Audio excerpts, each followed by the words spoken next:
Hello and welcome to week 11 of Race and Ethnicity.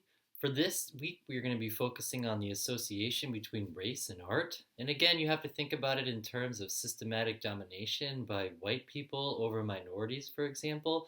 So, throughout human history, you're not going to find a lot of examples, especially in the United States since its founding, of women being able to participate and minorities being able to participate. So, this happens in all of the arts when it comes to writing or education or poetry or any kind of fine art. Historically, we've restricted minority access. So in sociology, it's an ongoing discussion because when you start reading all your theories and you go back and read the history of sociology and you take contemporary theories, for example, you very rarely will find any minority representation in the early sociology books. And this was because anyone that was non-white and was non-male was historically denied access.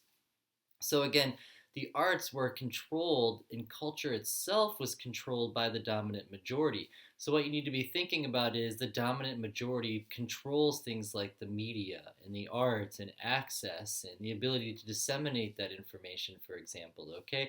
So non-white, non-male artists historically were denied access. And that's a big cornerstone of what you guys are going to be studying this week, okay? The other aspect of what you're going to be studying is this concept of whiteness, and that to be accepted almost required having to assimilate to white culture, and in so doing we lost a lot of our traditional cultures. So much of Native American culture has been lost. So much of black culture was forced to assimilate to a white Christian standard, for example. And so with that, we lost a lot of the cultural art and expression that we once had. Think about it in slave times. When slaves were brought over, they were given a Christian white name. They were denied access to their religions, their ancient traditions that might go back centuries. They weren't allowed to participate in. And eventually, African Americans were forced into white culture. And that's what you tend to see is not only were they denied access, but they were also not allowed to really participate in the cultural expression. And the only way to participate was engage in this thing called whiteness.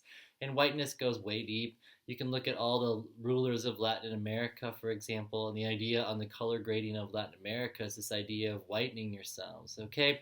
So when you guys read through chapter 8, that's what you're going to be talking about. You're going to be looking at how we structurally denied access to art, education, and culture to non-whites and non-males. And then you're also going to be looking at, to be accepted, really required this idea of assimilating to white culture at great cost, the great cost of losing many of our ancient cultures, for example. So this week you guys are going to do the week 8 inquisitive, so you'll read chapter 8 and then take the inquisitive on chapter 8. Then you guys are going to do the assignment on black aesthetics, and again for this assignment you will need your library card as you needed for the last two.